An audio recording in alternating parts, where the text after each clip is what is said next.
ఆ గ్రామవాసిగా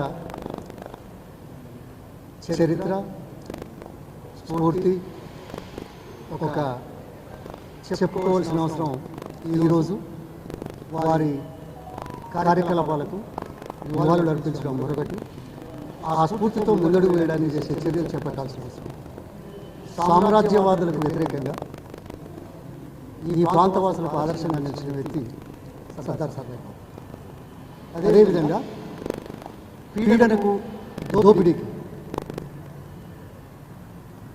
అడ్డుకట్ట వేసి సామాన్య ప్రజలందరూ సమానత్వం కోసం పోరాటం చేసే దాంట్లో ఈ ప్రాంత చరిత్రలో అగ్రగామిగా నిలిచిన వ్యక్తి సర్దార్ సర్వేపల్లి.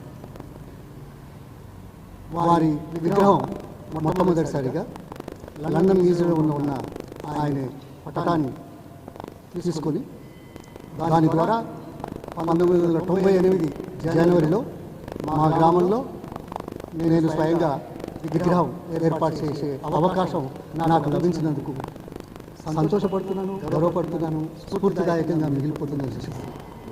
ఆ తర్వాత భువనగిరికి ఇక్కడ 2-3 విషయాలు. తెలంగాణ పోరాటం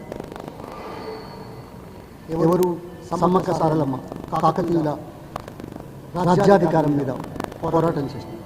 అదే స్ఫూర్తితో మరి 16-17వ శతాబ్దంలో ఇప్పుడు మనం 374 జన్మదినం జరుపుకుంటున్నాం సర్దార్ పాపన్న.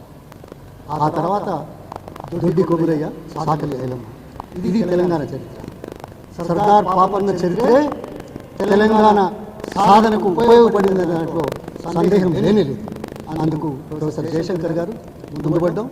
ఆ తర్వాత కేసీఆర్ గారు తన కార్యక్రమాలను విస్తరింపజేసి పార్టీలను, వ్యక్తులను, సమాజాన్ని ఒత్తిడితో ఒప్పించే అవకాశం తీసుకున్నందున ఈరోజు మనం మరింత గర్వపడాల్సిన అవసరం ఉంది. ఆ దిశలో పట్ల కేసీఆర్ గారు స్టెప్స్ ముందే ఇవాళ దాన్ని స్మరించుకోవడంతో పాటు అది ముందుకు తీసుకుపోవడంతో పాటు సమానత్వ సాధన ఇది నిరంతర పోరాట కార్యక్రమం తరతరాలుగా జరుగుతున్న వాస్తవం.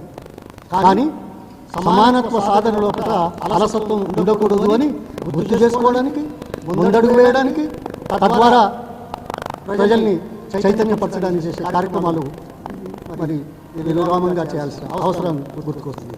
ఈ సందర్భంగా ఇలాంటి చరిత్ర కలిగిన మహనీయుల చరిత్రను పాఠ్యాంశాలుగా ఉంచి ఈ తరానికి, ముందు తరాలకు, సర్వదా ఈ ప్రాంత వాసులకు, జనరేషన్స్కి తరతరాలుగా నిలిచిపోయే విధంగా ఈ అంశాన్ని ముందుకు తీసుకెళ్లాల్సిన బాధ్యత ప్రభుత్వాల మీద, రాజకీయ నాయకుల మీద, అదేవిధంగా సమాజంలో మంచి గురించి, సమానత్వం గురించి ఆలోచించే ప్రతి వ్యక్తి ఆలోచించాల్సిన అవసరం ఉంది.